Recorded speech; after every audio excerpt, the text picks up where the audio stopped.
David Hellard, welcome to the Outside and Active podcast. How are you doing? Really good, actually. I've got a cup of coffee. I've already done one podcast this morning. Christmas is days away, which I'm super excited about. It's And exciting, yeah. yeah, and I've basically had 3 years of being injured, and I suddenly, like this last week, I've gone from being the pits of despair to actually thinking I now know enough that maybe I could run the London Marathon in April. So yeah, What good, injuries have good. you had? I had a couple, but the main one was my adductor was ripping away from my hip, which then caused bruising of the hip and softening of the bone, and also the adductor just being ripped, kind of partly ripped off. So it's Oh, nice. it's yeah, it's complicated, shall we say that, particularly when dealing with the systems of the NHS and everything else. But hopefully there will be a return to full-time training soon. Looking like we're on the fix. Good, good. Well, thank you for coming onto the podcast. You're in full podcast mode, like you said. So looking forward to chatting, and we're going to chat about all about your experience in running and how you've turned it from being just something that you love to now something that encompasses all parts of your life and is a business interest, but it's still that hobby. So I'm looking forward to going into that. But to start with, I'm going to offer you a piece of advice, and it's a piece of advice from someone who has been on the podcast before, and they don't know who they're leaving it for, and it's any piece of advice. And it comes from a lovely man called Arj, who's a sports nutritionist and coach, and has worked with a number of different professional athletes and works with a lot of sub-elite athletes that are aiming to be professionals. And his piece of advice is to stop worrying about the judgment of others, because people are too busy to have a realistic judgment on you. And I quite like that, because it's someone who's in a public eye in the industry and you're doing lots of things. Do you ever feel judgment, or are you quite good at just going, I'm doing what I'm doing and I'm loving what I'm doing? I probably should be more aware of judgment than I am, if anything. I think if you see some of the outfits I wear, and almost I think Bad Boy Running is because we've embraced the fact that we're silly and we aren't standard running. We go against a lot of other standard magazines, podcasts, content. So I completely agree with that. I'm not massively into social media myself, so I think that's a lot of where the pressure comes from. Yeah. But particularly things like running miles, Strava, it's so easy now. I've almost, because I've been running for so many years, my whole relationship with running in the industry hasn't been built off Strava kudoses or Instagram likes or TikTok views. And so actually I'm quite lucky in some regards that my foundations don't worry about judgment. And but I think throughout my whole life I've been someone who's just almost enjoyed judgment, if anything. I like that approach. And it's interesting about Strava. A lot of people that I've spoken to that have been running for a while now have started to take that approach where they just don't care about times. They don't care. It's running for you, and it's definitely, I can see how people get stuck in that wheel of social media and Strava times and likes and all that thing. So, like you said, you've grown in this industry not relying on that social media presence. So very, very interesting. And the next question for you is, what do you love about being outside and active? It's quite a big question, really, isn't it? It's almost like, what do you love about life? Could answer the same. I've always lived in London for the last 26 years, and so I think actually the contrast between being outdoor and active for a city dweller is even, people talk about the romance of living in Chamonix or the lakes, but actually I think it's far more romantic being a runner in the city, because you get more of a contrast. I genuinely love running in London. I find complete excitement and escape in things like doing a tempo run through the middle of a city, running down Liverpool Street, through the traffic, running through lights, fairly irresponsible in some respects, but that to me is, it allows me to escape if it burns off tension if I have physical tension. But also things like long runs have really allowed me to process. I do too much. I'm involved in too many ventures, and actually I think I'm far more efficient as a person because of long runs or slow running, because it allows me to actually plan and analyze segments of my life and my business, so that when I then come to do something, I've had that hours of planning. People talk about ideas coming to the shower. I mean, unless you're spending 2 hours in the shower, that's nothing compared to what you get on a long run. Being outside itself has its own rewards, and I do love that connection with beauty. And running has allowed me to go to new countries, and being outdoors allows you to explore cities and landscapes in ways you just can't. And I don't think anyone knows a city as well as a runner. Just to highlight a section of what you said there, the idea of a slow run or a long run. So we know what that is, but just for someone who's listening that might just, their idea of running might be the 5K and the 10K that, people go on to try and get like Strava times, or just try and get PBs.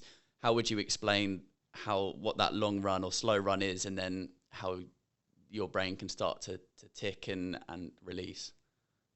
Yeah, and slow and long is all subjective, and in some ways not that useful. But if I was training incredibly hard, where I'd be doing 120, 125 miles a week, or if I'm training now coming back from injury, where I'm doing 50, 20 miles a week, I'd probably only do 2 sessions that are hard.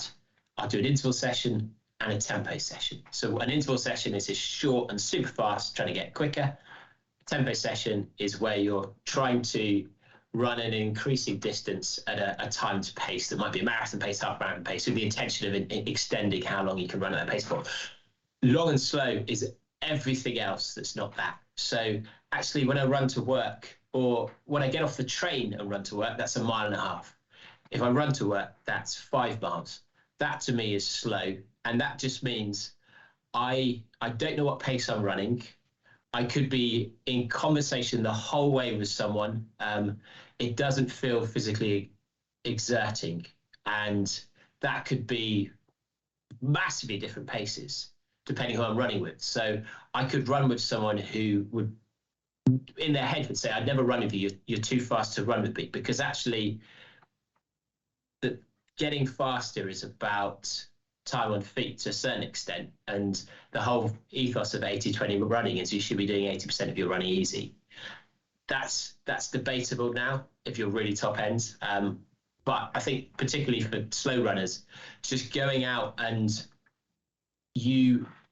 running is almost a background activity where your mind is not involved in running in any way. Your mind is free to do whatever it wants to do. I like that. And like you said, now you're in that part of your life where you've been running for a long time, and it's become more than just a hobby for you. And we're going to go into that, but you're really a jack of all trades. I mean, you say you do involved in too many ventures, as well as enjoying the running and actually doing it, writing, presenting. You're an entrepreneur, but for all of that, and before you were what you are now. Where did this journey start? How did you get into running, and how did it start to develop? Well, so my dad's something called a Hash House Harrier, which is the biggest running club in the world. Most people don't know about it. It's called the running club with the drinking problem, where they'll run from a different pub each week. They'll follow chalk or flour, and it's almost like a treasure hunt where the fast people get sent down dead ends or on loops, and so no one knows how far they're running, how fast they're running. Incredibly social, really lovely and welcoming. So I'd done that as a kid, and when I was 27 or so, I'd split up with my then girlfriend, suddenly had a lot of extra time on my hands, and due to my inactive lifestyle was starting to develop moobs. Mhm. So I thought I'd join the Hash. Did it. I loved it, but I was drawn to the fact I was fast. I was working for Accenture at the time, who were doing a marathon together as a charity of the organisation. So I did that, trained for that, and just fell in love with the process. Really, I've been someone who hasn't really been structured ever in my life. The things I've done well at because I'm good at, rather than through hard work. And the things I haven't been good at, I really haven't done well at because I've not worked at at all. And so running always gave me that structure where for the first time I was having to work hard to get achievement. And that has really transformed my life. So off the back of training for a marathon, I got reasonably quick, then created a race team, Innovate OCR, that turned into British Fitness obstacle race team with people like John Alban, who's now world trail champ, world obstacle race champ, people like Claire Miller, who won Hell Week, Ultimate Hell Week BBC show, where I got humiliated by lack of press ups. She won that thing, and that then kind of brought me into the world of competing as a team and competing in different events, and fell in love with actually competing and the community behind it. And so did the podcast, created Caffeine Bullet, went on the Golden Trail series, I presented for them, and it's just kind of spiraled out of control in some ways from that. It's like a broccoli. It just sprouts and gets bigger and wider, and your place in the industry gets wider as well. But running is one thing, and training for a marathon is a massive thing, and it's sometimes for people it will be the biggest thing that they do in their life if they do a marathon. Ultra running is a different beast, and it has different challenges, and it's different mental approach. And you've taken to that ultra world. Where did you start to hear about it, and why do you love it so much? Actually, the MDS, Manager Sabs was the first one where a friend of mine had talked about it previously.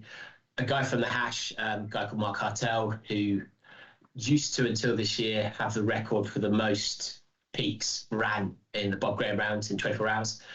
He was first Brit at the MDS years ago, and so I just thought I want to be doing that. And so that was always at the back of my mind as something that was on my tick box of things to do. And so I then, the year I signed up to the MDS, started doing ultras and loved how different it was to a marathon. The training's not substantially different, actually. People think it is. You follow a marathon training plan, do an ultra. In fact, you could do far less training and do an ultra because you're probably not running for a time. Failure looks different. Failure in a marathon is not getting the time that your ego tells you you're meant to do. Failing in an ultra, even when you don't finish an ultra, it's not necessarily a failure, because it seems like ultras are more about the story you tell afterwards, and actually it's so much more about the journey. So I started doing ultras, and there's just so much more variance in the terrain, in the distances, in the experiences. There's so many more variables of what can go wrong. It's so much harder to master, and that to me was what was so much more interesting as a topic to almost dedicate my life towards. And our podcast isn't an ultra podcast, but certainly is more directed to that because the stories are so much more compelling. And I've just really enjoyed training to perfect races, and that's what ultra can give you, so much more than in a marathon. I peaked in 2012. I'm sure I could smash that time with the new trainers, and actually since I've learned more about running now, but you reach a peak fairly quickly where you think, well, do I want to do all that work for basically a few minutes for my ego, so that someone who really knows about marathon running down the pub will be like, all right, rather than, all right. I mean, the difference is, whereas an ultra is things like the Comrades Marathon, just it's a better race than any marathon in the world, tenfold. There's so many better ultras than the best marathon on earth. That's a great way. That's one of the best ways that I've heard the step to ultra marathon and the view of ultra marathons given, in terms of especially that marathon time. Oh right, like for you it's everything, but those 5 minutes is just, five minutes if you're telling someone down the pub. And training for an ultra marathon, obviously physically got to or want to be in a certain shape, but it's also that mental side of things, isn't it, of getting yourself in the right position, because you might hit a wall in a marathon, but you might hit 2 or 3 in an ultra. Yeah, absolutely. And actually, I think the most important thing with ultra is knowing who you are and knowing who to listen to, because I've not hit walls in ultras typically. I have on the MDS on the second day. I went out too fast in the sand. Was running with Jason Slab guy, super experienced, and blew up. Ended up walking and crying. Lost my caffeine in the sand. Thankfully, that Caffeine Bullet actually came out of that. But you shouldn't really be following someone in ultra training if they're not someone who represents how you're going to be racing those ultras. Because say Comrades, for example, I ran the whole thing. I always knew I was going to train to run the whole thing. And so my training looks very different to someone who is going to walk the hills, or someone who's going to do a walk-run strategy. And so the good thing about ultra is there's people out there who have done each approach, and you almost, because it's so much harder, it's just accepted you can walk without it seeing as being, if you walk in the London Marathon, even if it's your strategy, people will hound you. But don't wear your name on your t-shirt unless you can handle it. There's nothing worse than having someone going, "Come on, Dave," and you don't know if it's sarcastic, slow clapping, cheering, or if they just have an accent that makes it sound like they're incredibly patronizing. But it can be incredibly weary. Whereas an ultra, because it makes sense to walk some hills for everyone, the fastest people. You can win the marathon of Sabs by running it not much faster than a jog, because it's so hard. So it allows you to walk, and that changes how you approach your training, and it changes how you approach your racing, because you can plan for almost breaks. You can plan your nutrition around that, and it also means you can almost plan mental breaks, and you know when you're going to be not running as fast, and so you can break it down into segments. So the main thing in an ultra is about how to adapt for when things do go wrong, because even if you have an amazing race, get a PB, they could have gone wrong repeatedly. Comrades, my stomach went, so I grabbed a beer off someone halfway around, because Camille Heron had told me that's what she did, and it's just a different flavour in your mouth. Weirdly, in my head, I thought the bubbles are gonna like wake up my belly. You'll do something, yeah. It seemed to work, but also it was about taking action that was keeping me positive. In the MDS, I lost my caffeine in the stands. I fell apart on day 2. I genuinely thought I'd blown up the whole race, but I just stuck at it. And I had experience in the past that really helped with that, where I've gone out and run the Pilgrims Challenge, which is a 2-day race across the South Downs, about 33 miles a day, fair bit of, well, actually a reasonable bit of climbing. And on day 1, I'd fallen apart as well. I was going for the win, and I just felt absolutely ruined by about mile 20. And I wasn't racing that race. I maybe got drawn into it a little bit, but I was still doing it as a training run. And I just thought, what is going on? I should be able to crank out these miles at this pace. And I was going to quit at the end, because I thought there's no point in going out on day 2 when 20 miles into day 1, I'm really struggling. But I just thought, give yourself a chance. I've rested, slept in a camp bed in a school or something. And I told myself, if you're going to quit at the end of the first mile, because then you can you've got the logistics there, you can come back and get stuff, you can ... But don't quit unless you know you can't run day 2. And so give yourself every chance to do it. And day two was absolutely fine. I was with I think it's Ben and I were running together, and he was like, "Mate, go off! Like I'm on the toilet. Go, go. If you want to go for the win, go for it. Like that. Then fine. So right, but I'm not going to catch you up. I actually this is training. Come on, let's go together." And I felt so good. And that day two was, and it just reminded me that what's great about an ultra is you realise it doesn't matter how bad you feel. Weirdly, it just changes. Weird how it doesn't matter like how that. good you feel, it changes as well. And so you grow that resilience. And the resilience isn't almost that you get better at fighting through the hard times. It's just that it becomes easier to go through the hard times because you know they're going to disappear. Whereas until you've reached that point, you think the hard times just get worse, and they don't. I really like anyone who's listening who's not done an ultra before. 10 minutes ago, listening to you talk about ultras compared to marathons, have been like, "Oh, this is so inspiring. This is so amazing." And then 5 minutes later, talking about having a breakdown and crying in the sand and losing your caffeine, and then having a breakdown on day one at mile 20 and going, "Oh, okay, maybe this isn't exactly what I thought." And then you finished it quite nicely again with actually just, there might be peaks and troughs, but in those troughs you're going to come back up again. So it was a nice little sandwich of positivity there. Talking about ultras.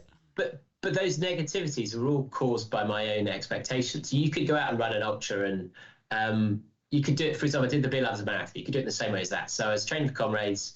We needed to be running back-to-back marathons. So Briggsy, my missus, and we went to where did we get to Brussels. We had a lovely day. Ran a marathon. Ran around Brussels for a marathon. Turned up at Beer Lovers and ran some extra miles because we needed to do more than marathon. And just went round having beers. Did like an 8-hour marathon because it was time on the feet, and that was wonderful. And you could do an ultra like that where it was only because I wanted to get first Brit at the MDS. I wanted to, I had this expectation on myself at Pilgrims that I was going to just cruise it and smash it.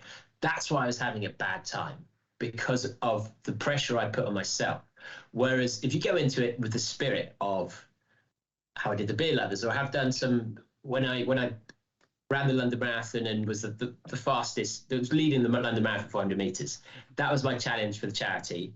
I then just had to get in under 3:10. So I knew that's going to be fine. So I just ran around London, just having the best time, because I saw all the Heathside support crew out.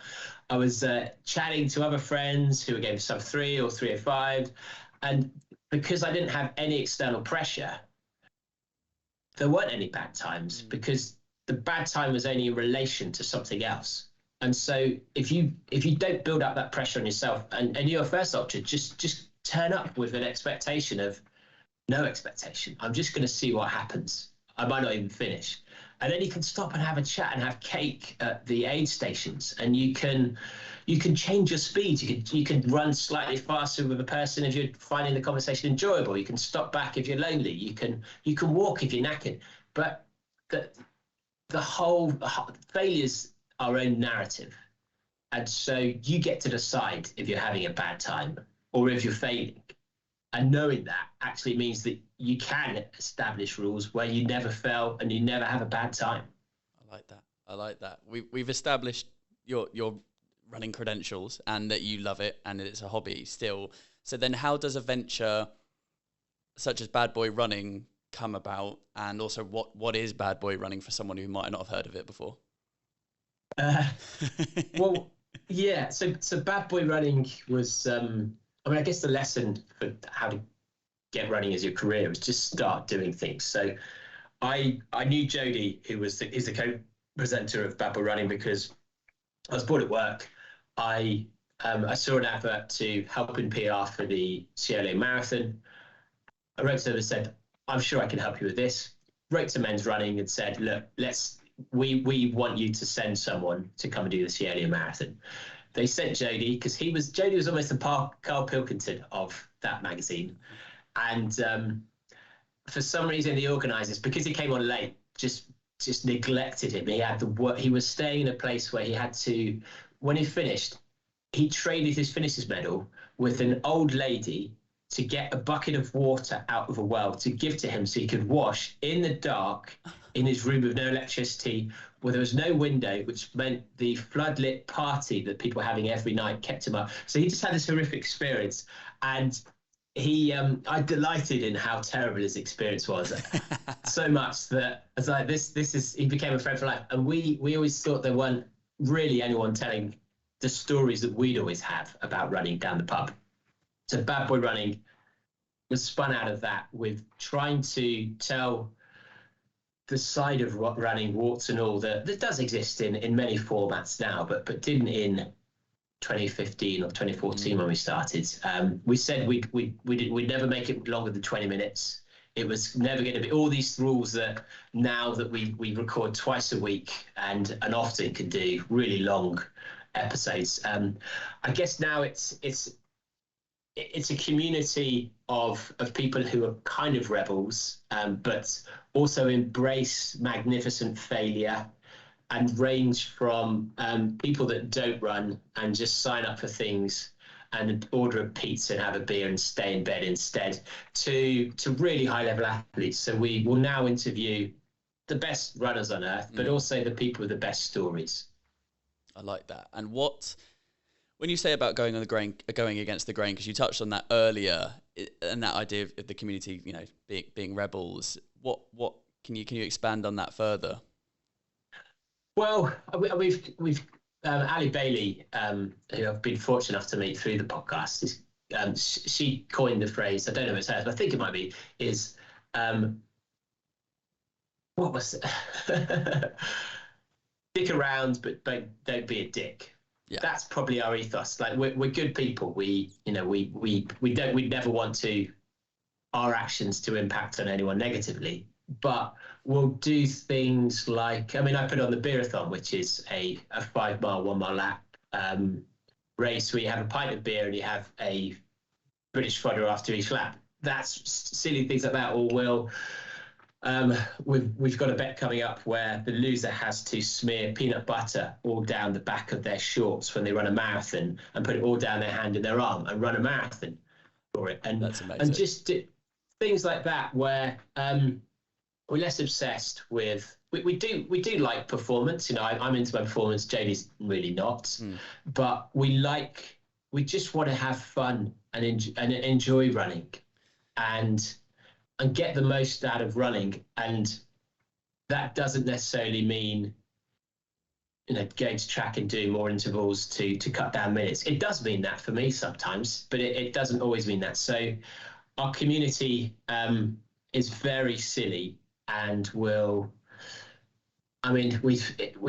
theme music is what's some silly story. Like we did an episode where we're talking about a Valentine's card I'd sent to this girl I'd liked at school, where I'd cut out the letters to do an anonymous Valentine's card, because at the time that's what you did, and it had gone terribly wrong, because I said watch Reality Bites, this film about two friends who were in love who should have got together.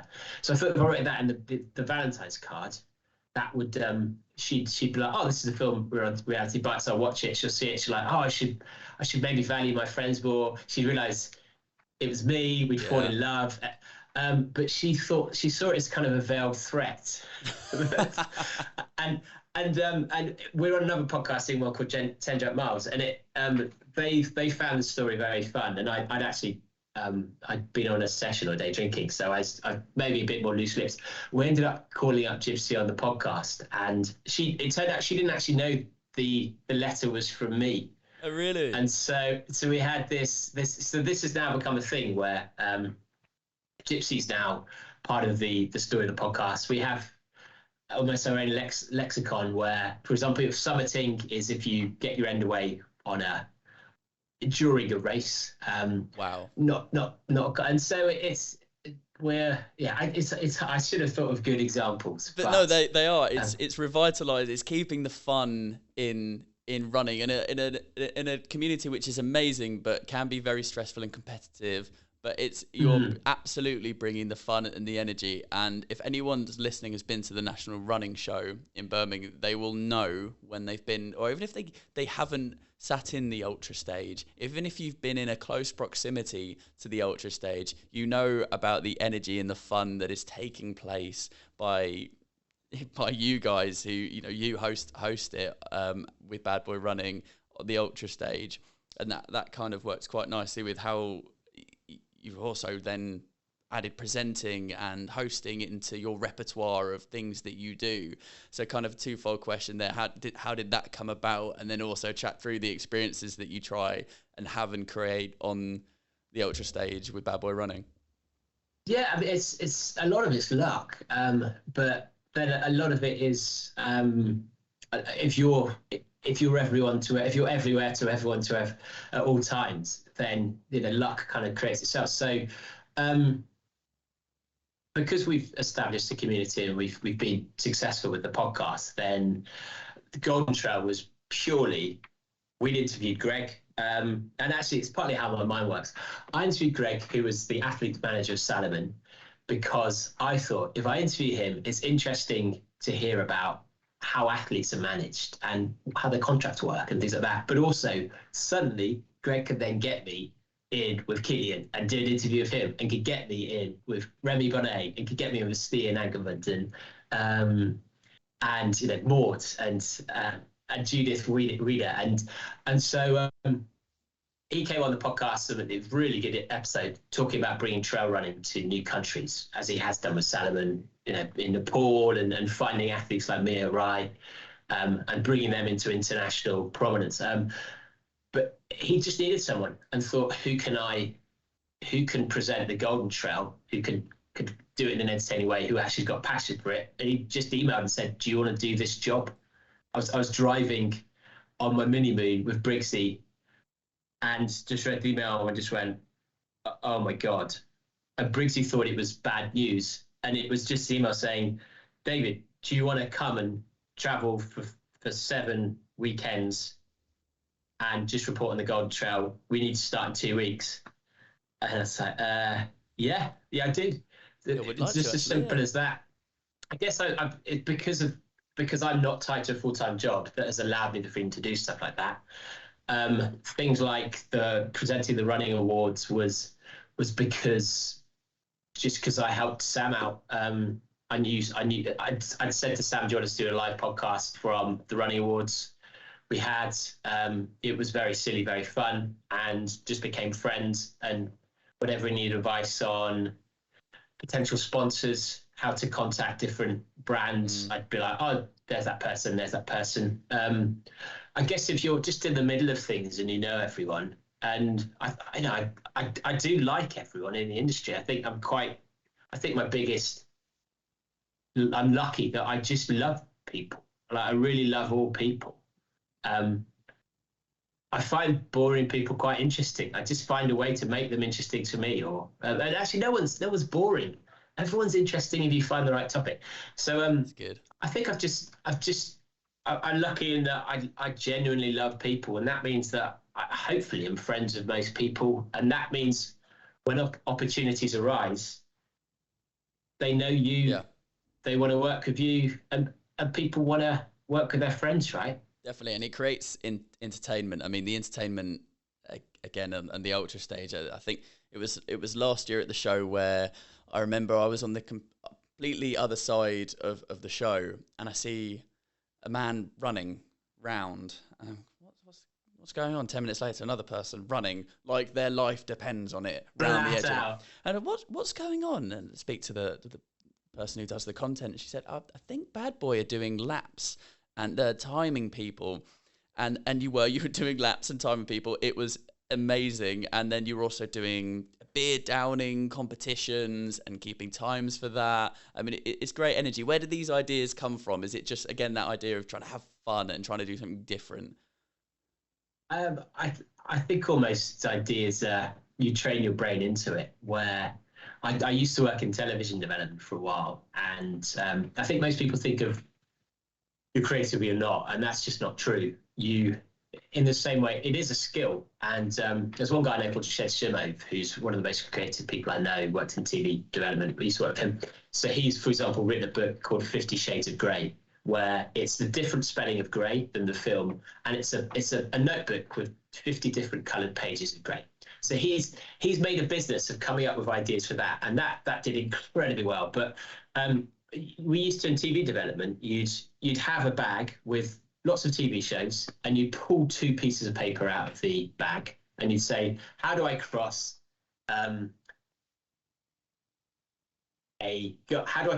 Gardener's World with X Factor? You've suddenly got a new TV format. And so it's forcing together ideas.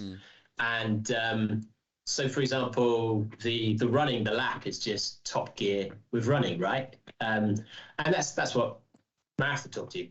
What would your fastest mile be? They asked their guest. And so actually, if you can't think of anything, if you can't think of ideas, just think of your favorite things. What do people love? How do you, and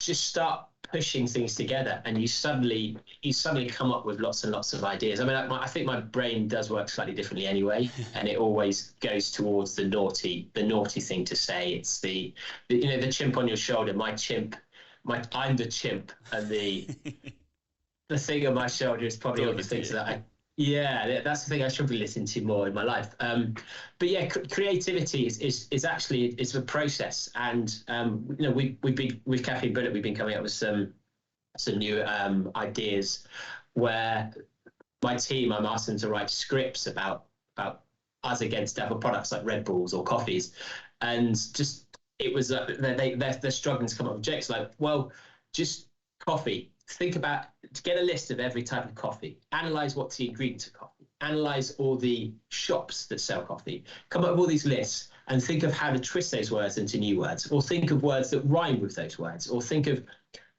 when that's part of another word. And suddenly there's thousands of ideas there that are all quite funny, because a lot of creativity is just you hear something that someone's thought about for a long time, but it comes almost, it's off the cuff, and you're like, wow, I've not thought of that. That's the humor. So that's how you're creative. Just get lists and twist. That transitions quite nicely into Caffeine Bullet. Tell us what it is and how it came about. So Caffeine Bullet is an energy chew. So it's got more caffeine than a Red Bull, but it's in the form of like a chew it, and the caffeine's absorbed as you chew. So it means it kicks faster, which not only means when you're running or when you're outdoors, you get that lift faster, but also it gets out of your system quicker, so you can sleep at night. And the caffeine bypasses your stomach, so you're less likely to need to run off and have a poo mid-race. Yep. That actually started on that day I broke down in the desert. I've always used caffeine when I raced, and I used to cut out Pro Plus tabs. Yep. Partly because by the time you want caffeine in a longer race, endurance races, your stomach's often shot. So having to neck caffeine gels just was unfortunate. I'd also had an experience where I needed the caffeine, and I'd just taken a gel, and like, I can't take another gel now. I'm going to have to wait half an hour for my stomach because of the 60 grams per hour rule. And so I decoupled my caffeine from my carbs, because they're completely different timings. And I cut out Pro Plus tabs. In the desert, I popped it and I lost it in the sand. And that's why it started. That's why it started that de-escalation to that spiral down to the crying. Thankfully, I was wearing like cool desert shades, so people couldn't just see how many tears were flooding there. But and that's when I thought, like, why isn't there a product that allows you to take strong caffeine during exercise, particularly as like the gels at the time, like the goo gels, were 20 milligrams, 30 milligrams of caffeine, and your optimal caffeine dose, like study after study, is between 3 and 6 milligrams of caffeine. So if I was racing at 70 kilograms, that's 210 kilograms for the bottom edge of that. I've actually found 5 milligrams works best for me. But that is an insane amount of caffeine to be having. That's 3 Red Bulls to get to your office. Like, how do you do that in a race with 20, 30, 50 milligrams gels? It's just impossible. So that's why we developed it. 100 milligrams of chew, so you can, 1 to 2 milligrams, you can still get real performance benefit from. And I wouldn't recommend anyone does their optimal dose unless they've tested it, and only for their A races, because I tend to go out clubbing after I've raced, because partly because I like to celebrate, but it's partly because I'm still got the energy, buzzing. I need to, because I'm not sleeping for days after that. So I can certainly vouch for you were kind enough to send through some caffeine tablets to our office a while ago, and they work. They give you that caffeine hit, and it did help with my run, definitely. So I can absolutely vouch for that. And how did it start to grow? When did you realize, okay, there's a real interest in this? And then obviously led to you then making an appearance on Dragon's Den, asking for more money to then grow it, basically. Yeah, it's been almost a random journey where, so it started as a Kickstarter. I went on LinkedIn. I found someone who's a food scientist, asked them for advice on how I can develop it. And actually I went to someone who'd done sweets before, because I knew that caffeine's super bitter. So I wanted someone who understood tastiness more than the science background, because I knew the sports science of it. We did a Kickstarter to raise initial funds, and because of the community through obstacle racing, who were just so wonderful, actually, such good people, so fun. That was almost the customer base. So through that, they came up with someone else came up with the phrase, the give fatigue the bullet. It's now, there's a personal best in every pack. A friend from that, Kim, she helped with the design. And we almost crowdsource the ideas behind elements of it, which then grows your community, grows the customer base. But it probably wasn't until about 2 years in that Briggsy, my now wife, was, because I had the podcast, because I've got various other interests, she was like, you need to make Caffeine Bullet be a business that I can have a baby with and take time off work, or you need to get a proper job, because you're playing at start. And actually, for the first couple of years, I was really playing at being startup. I'd done a startup previously. Yeah. It's very easy to almost romanticize the notion of being a startup founder, and there's all these communities, and there's events, you can be a speaker at things, you can win competitions, but none of it means that you're actually being successful for getting a long-term financially stable career. So she kicked me up the arse, and I started working hard at it, and Amazon really helped with exposure there to a new market. And then, but it's a product that we're quite lucky, because you notice caffeine, and we're also involved in people's the moment of their life that they're the most proud of. When someone sets a personal best, when someone races, when someone has a really good training session, I can tell you every training session that I've been buzzed about and that mean more to me than some of the races, or every race, I know my times to the seconds, because it's such a part of your story. Like it takes months and months, years and years to achieve those things. And the fact that we're part of that story, because we're that extra kind of 3 to 5% in performance, it means that it is very viral anyway. It's word of mouth. It was different. It was better. So we've just grown through partly my community, partly my network, but also just people telling people. I think we got a good brand name. The product works.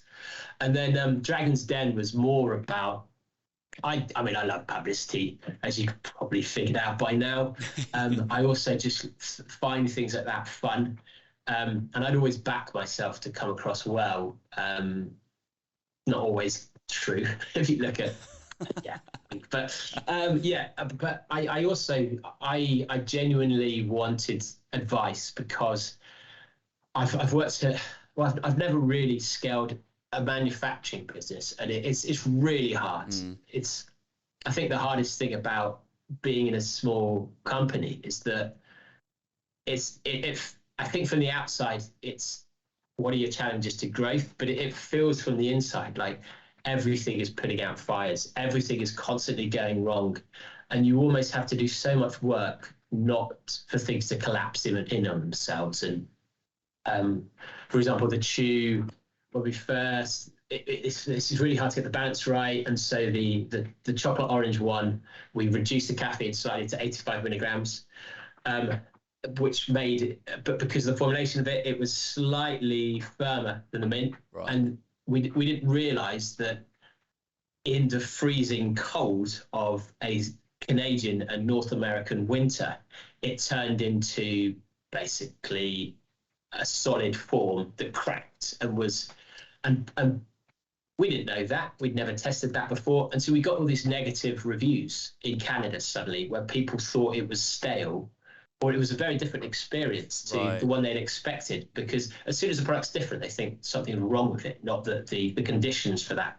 And say you have a chew it at -5, it's not chewy, it's like it's shardy. And so we suddenly got all these 1-star reviews that affected globally our sales. And even now, our reviews are down from a 4.5 or a 5 on average to a 4 because those reviews globally have impacted our sales forever. Yeah. And so things like that, things that we have issues with the rat, all these things that you're firefighting. And I went on Dragon's Den to really get their advice, and the money was less of an issue because I've always been conscious of not spending more than we make. And being very tight in that regard, which is why our marketing's not been that. It hasn't been. We haven't sponsored many events or those things until this year as we've grown, because the product sells now. But yeah, I went on there for Tej, who wasn't on the series that we were then on. Oh no! Because he's Mr. Vitamins, and I just wanted his manufacturing experience to how I could scale. And we're not in Sainsbury's, we're not in Tesco's, because we don't want to go in there until we know we can produce the same quality at scale. Being able to do. And we just.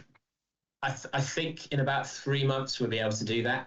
We've got a new product out coming called Ginger Raws, which is so good that we will be able to do that as well. But I've needed their experience and I wanted their experience, their knowledge, their contacts, and so that's why we went on, and thankfully it worked out really well. Yeah, I mean, we started with judgment at the beginning of the podcast and that idea, but when you're going on there, you're basically putting your idea and your life and soul there for them to break down, because that's their job. They're trying to break it down, see what's wrong with it, and then they can make an informed decision to whether they want to invest or not. But how was that experience? Because I know obviously we see 10 minutes of it, but you're there for an hour and a half or an hour or so. Yeah, I mean, it was an hour, and I think an hour, who knows. I was genuinely nervous, and that is rare for me. I don't get nervous about selling stuff or speaking in front of people. But I've been doing it since I was a child. So, you could put me in front of the Olympics, 2 billion, I'd be fine with that. I wouldn't get nervous, because I know I don't have to worry about representing myself, because I'm used to being myself, and it seems to be okay, thankfully. But on there, it's an advert for 4 million people. And if someone doesn't like it, they are advertising negativity to 4 million people. It can crush your brand. It can crush your business.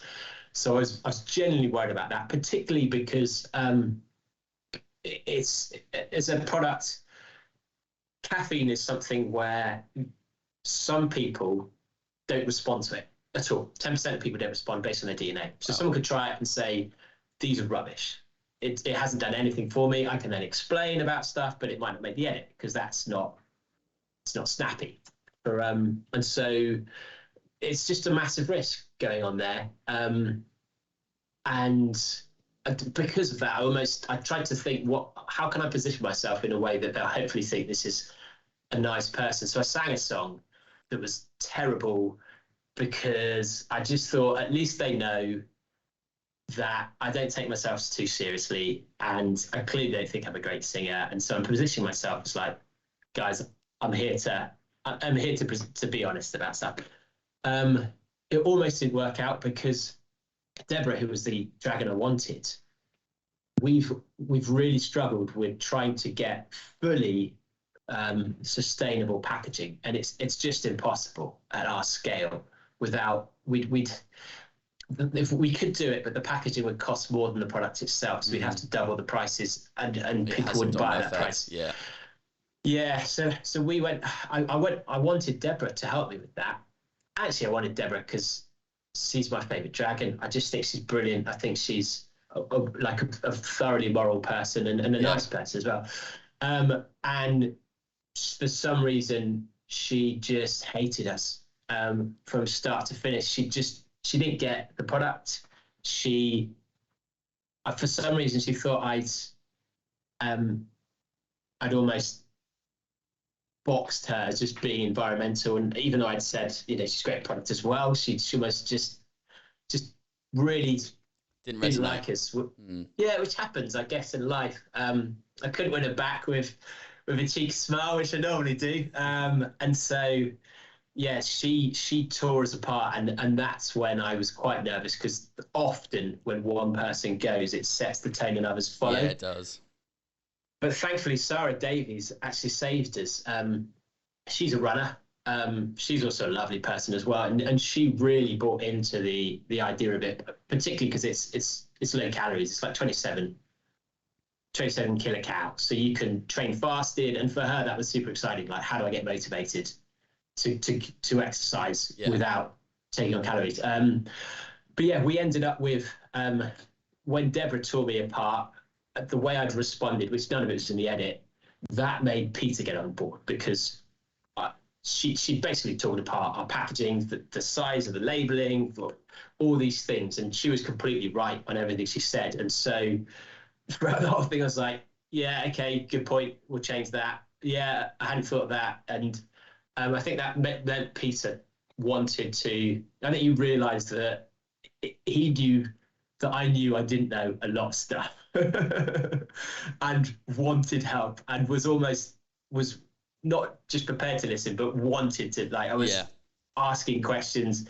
And so that for him, I thought, was the most important thing. And Stephen, he goes to the gym, he liked it because he gets it, and he also gets the power of social media, obviously, and that it could be very viral because of the place the product can have in someone's life, and how they share it. So it worked out well in the end. But yeah, it was, I was nervous as hell. Yeah. And they've been, especially like so Peter and Deborah have been doing it for years, so they know any sort of person, an entrepreneur that comes in there. So if they pick up on you again, if you present yourself and you as honest as possible, they know you want to learn, they know you just asking questions have good values, they're going to pick up on that. And most of the time they say they're investing in you. Obviously the product's got to work, but they're investing in you as well. So overall, a positive experience on for you and Caffeine Bullet on that show then. And I mean, if we're honest, the Dragons can't really lose. They don't say that, but we're SEIS or EIS. Most companies are, and so if their investment gets lost, they just write it off as tax. They don't lose any money, and the uplift of the show typically is massive. We were positioned as very elite, I think, for the ease of the narrative of the episode, and to make a more concise story. And so our sales were good, but nowhere near what we'd been led to believe based off some of the other companies they'd invested in. One company I know did 2 years worth of sales in 2 hours. In 2 hours? In 2 hours. Imagine that. And so the Dragons know, by the nature of investing, they'll earn their money back in the growth of the company anyway, from the sales in the next week or two. It's well positioned. Wow. It's really not a risk from their point of view. Like, it's zero risk to start with, but the uplift of the show is obviously massive anyway. So amazing. Oh, an amazing experience. Good. Well, rounding all of this into a summary, we started with how you got into running, how it became a love of yours, and then have spoken about how you've transitioned into it being a number of different business ventures and it becoming life. So what are some of the things that you've learned over that transition? Would you do I suppose you wouldn't do anything differently, But I do loads of things oh, you differently. would, Yeah. you would. Oh my word. Yeah, massive every day, every day. Well, I think the main thing is that just start trying things. Everyone, it's the culture is changing in life. But side hustle is becoming more of a common word, a common theme. Mm. Start doing what you enjoy doing, and start being creative, and start testing these things. By the time Caffeine Bullet happened, I'd done a t-shirt company where I design. I still wear t-shirts that I design. I can't draw, but I pay someone a fiver to draw the designs I'd done. Then I created a product for running teams. If you're doing adventure racing, where it connects between two camelbacks to speed up the slower person by the first person dragging them, works really well. That was called Camel Toes, so I'd done that. I've been writing. I'd written for Men's Running because I'd approached them and said, "Look, how can I write an article?" So I then said they probably want an article about a crazy event that no one else is doing, so did that. Just start doing things, because you're not only you upskilling by trying all these new adventures, but you're gaining confidence, and it's going to bring you into contact with new people. And so you never know what the opportunity is going to be. And Caffeine Bullet might not be the ultimate. I think Ginger Raw's, our new product, is going to be bigger than Caffeine Bullet. It's so tasty. But you don't start the journey thinking it needs to be full-time, but don't start the journey thinking you know the end of the journey, because you don't. And so just get cracking. Whatever that's stopping you, if it's knowledge, Google, go on LinkedIn, send someone a flattering message that's short saying, "You're great at this. I want to do this. Can I buy you a coffee? Can I pick your brains? Can we have a call?"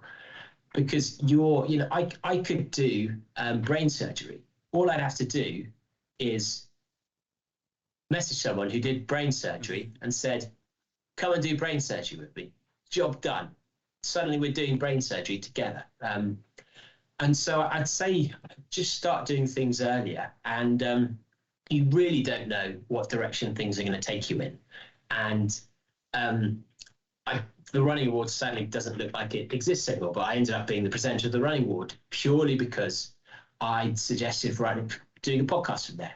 The Golden Trail was because I wanted to do Bad Boy Running, and we loved Bad Boy Running, and I think our entertainment, our enthusiasm for it came across. I didn't know anything about trail. They didn't know that. I knew stuff about ultra, but primarily American ultra. And UK ultra. So I didn't know I'd never heard of Sierra Zadal before. Which I tell some of the athletes of that, and they're amazed. I didn't know half the athletes' names. I didn't know any of the history, but that wasn't important. The important thing was that passion and the connections. So, but mostly be generous to people, like help others, but not expect it to come back. And I mean, even now at the run show, we're doing the ultra stage. We don't make money from that.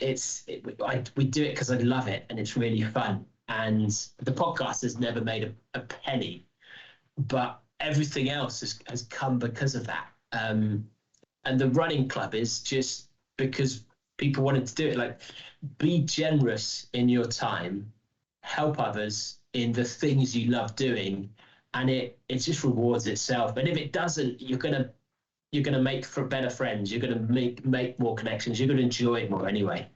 David, thank you so much. I've got one quick question before I ask you for your advice. I mean, you've given some great advice there, but your advice for the next guest. A quick question. I was going to ask it earlier, but what episode of the Bad Boy Running podcast, if you had to put it in a time capsule, lead surroundings, bury it, and it gets dug up in 100 years, whatever, what episode would you want to, for whatever reason, put into that capsule? Good question. I'd probably say the A to Z of Bad Boy Running. It's